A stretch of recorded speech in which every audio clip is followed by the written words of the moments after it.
자, 오늘은 동일성의 감옥, 파르메니데스에서 꼰대까지라는 제목으로 진행하겠습니다. 오늘은 동일성에 갇힌 유교 사회를 해부하는 어, 형태가 될 것입니다. 오늘 우리는 우리의 삶을 지배하고 있지만 정작 우리는 인지하지 못하고 있는 거대한 철학적 과목에 대해서 이야기를 해보고자 합니다.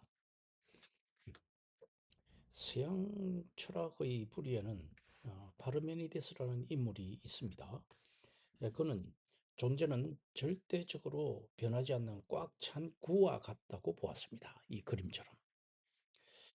그의 유명한 명제가 있습니다. 있는 것은 있고 없는 것은 없다. 그의 이러한 선언은 진리란 모름지기 어제나 오늘이나 영원토록 같아야 한다는 절대적 동일성 철학을 낳았습니다. 놀라운 사실은 이 서양 고대의 딱딱한 철학이 고대 그리스에서 멀리 떨어져 있는 우리 한국 땅에서 유교적 사고라는 이름으로 완벽하게 고착되었다는 점입니다. 옛것이 옳다. 나이가 깡패다. 원래 우리 집안은 이렇다. 라고 말할 때 우리는 사실 파르메니데스의 후예로서 말하고 있는 것입니다. 오늘 강의에서는 폴 리케르의 철학을 렌즈 삼아서 이 동일성 철학이 어떻게 조선 500년을 시간이 멈춘 사회로 만들었는지, 그리고 이것이 오늘날 디지털 시대를 사는 젊은 세대의 자기성과 어떻게 충돌하고 또 세대 갈등의 불씨가 되고 있는지 심도 있게 파헤쳐 보도록 하겠습니다. 조선 사회 500년은 폴 리케르가 말하는 동일성이 한 국가의 시스템으로 구현된 가장 극적인 사례입니다. 리케르의 동일성은 시간의 흐름 속에서도 변하지 않는 데이터를 의미합니다. 그런데 조선의 동일성은 매우 독특한 방향성을 가집니다. 그것은 바로 과거 지향성입니다. 보통 현대적 의미의 발전은 미래를 향합니다. 내일은 오늘보다 나아야 한다고 믿는 것이죠. 하지만 유교적 동일성 사회는 정반대였습니다. 시간이 흐를수록 진리에서 멀어진다고 생각했습니다. 그래서 가장 완벽한 진리는 수천 년 전 공자와 맹자가 살았던 그 시대에 박제되어 있었습니다. 과거일수록 존경받는 위계 질서가 있습니다. 이 사회에서는 나이와 경험이 곧 진리의 척도였습니다. 아버지보다 할아버지가 살아있는 사람보다 죽은 조상이 더 존경받았습니다. 그래서 공자와 맹자를 추앙하는 사회가 되었습니다. 왜일까요? 그들이 진리의 원형인 과거에 더 가깝기 때문입니다. 파르메니데스가 존재를 꽉 찬 구라고 했다면 조선은 과거라는 완벽한 원형을 향해 뒤로 걷는 사회였습니다. 음, 두 번째는 판에 박힌 삶, 고정학의 유행입니다. 조선의 선비들에게 창의성은 곧 반역이었습니다. 중요한 것은 옛 성인이 뭐라고 했는가를 한 토시도 틀리지 않게 재현하는 것이었습니다. 그래서 조선 후기에는 문헌의 정통성을 따지는 고정학이 유행했습니다. 새로운 길을 개척하는 자기성은 철저하게 억압되었고 과거의 정답을 판에 박은 듯 살아내는 동일성만이 군자의 도리로 칭송받았습니다. 세 번째는 시간이 정지된 사회였습니다. 조선시대는.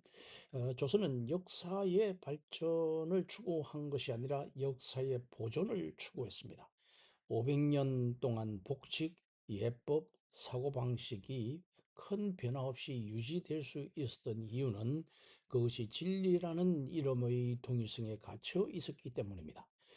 변화는 곧 타락이었기에 조선은 스스로 시간을 정지시킨 동일성의 요새가 되었습니다. 음, 이토록 완벽해 보이는 이 사회는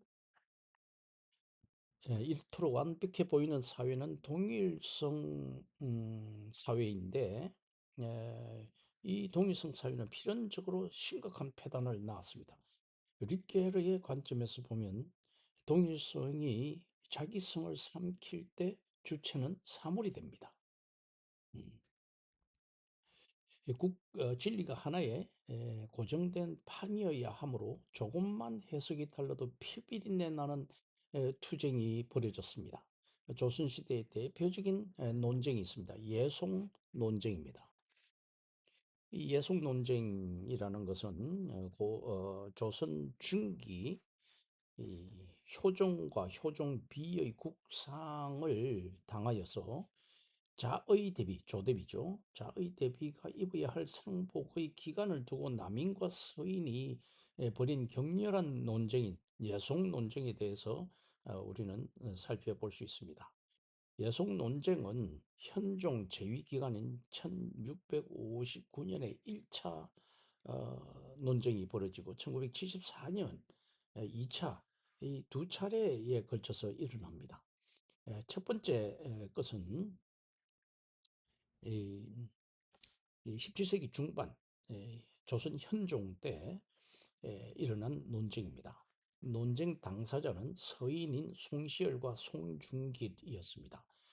이들은 주로 율곡 이의 학통을 개성하였고 남인인 허목, 윤휴, 윤선도 같은 이들은 퇴계 이항의 학통을 개성했습니다.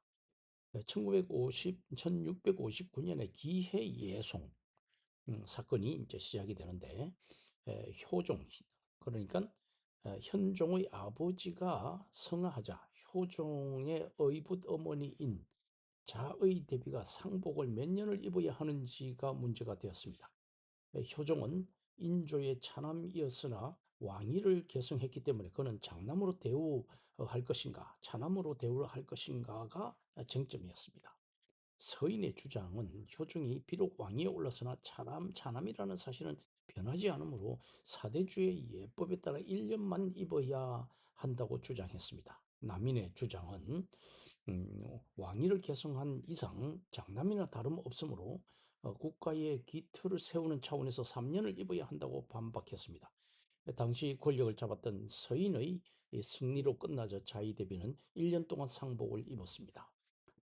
1674년에 갑인 예송, 2차 예송이 일어납니다. 이 사건은 효종의 비인 인선왕후가 승하했을 때입니다. 이번에도 생존했던 자의 대비가 며느리의 죽음에 대해 상복을 얼마나 입어야 하는지에 대해 논란이 일어났습니다. 서인의 주장은 인선 왕후는 차남의 부인이므로 9개월을 주장했습니다. 남인의 주장은 인선 왕후는 국모로서 장남의 부인 대우를 해야 하므로 1년을 입어야 한다고 주장했습니다. 이번에는 현종이 왕권 강화의 의지를 보이며 남인의 손을 들어주었습니다. 이로 인해 서인이 실각하고 남인이 전국을 주도하게 되었습니다. 이 예속 논쟁은 역사적 의미가 있습니다. 릿게르의 동일성 관점에서 볼 때 이 논쟁은 겉으로는 옷을 몇 년 입느냐의 형식적인 문제인 것 같지만 내면에는 매우 깊은 철학적 정치적 갈등이 숨어 있었습니다. 첫 번째, 동일성의 고착입니다. 서인은 차남이라고 하는 출생의 데이터를 절대 변하지 않는 진리로 봤습니다. 효종이 왕이 되었어도 차남이라는 동일성은 변하지 않는다는 보수적인 관점이었습니다. 두 번째는 자기성, 입세, 즉 해석의 시도입니다. 남인은 왕이라는 사회적 신분과 약속에 따라 정체성이 새롭게 규정되어야 한다고 보았습니다. 왕으로서의 책임과 권위를 인정하는 주체적 해석인 것입니다. 세 번째, 정치적 사활의 측면입니다. 당시 성리학적 질서가 곧 국가의 법이었기 때문에 예법의 승리는 곧 정치적 정당성의 승리를 의미했습니다. 이는 유연함을 잃고 동일성의 논리에 갇힌 조선 사회가 얼마나 경직되었는가를 보여주는 상징적인 사건이기도 합니다.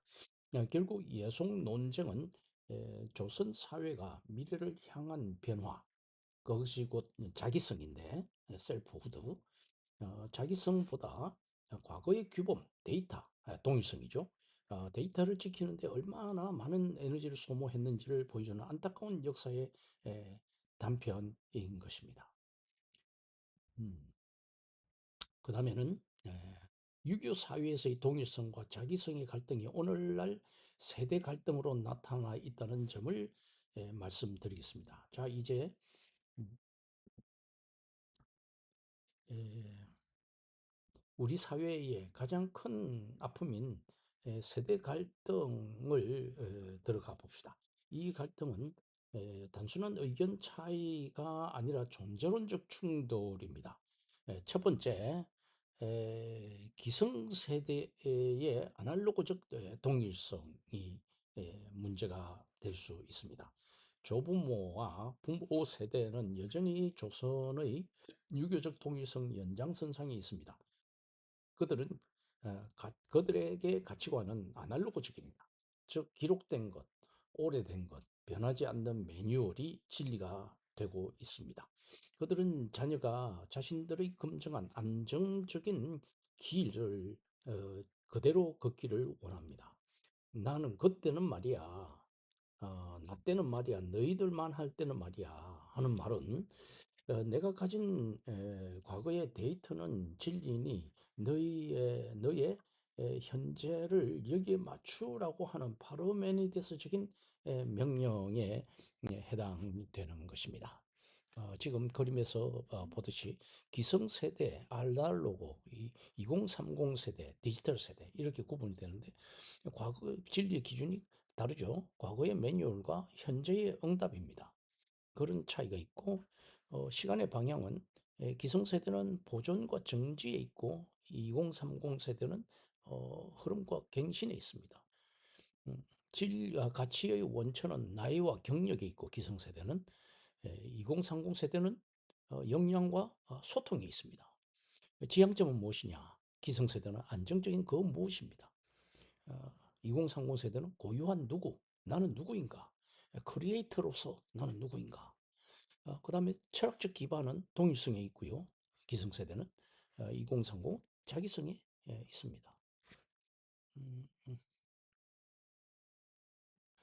디지털 세대는 이렇게 리케르가 말한 자기성의 세계를 살아갑니다. 그래서 디지털 세대는 매분 매초 업데이트 됩니다. 어제의 정답이 오늘은 오답이 되는 세상을 경험하고 자랐습니다.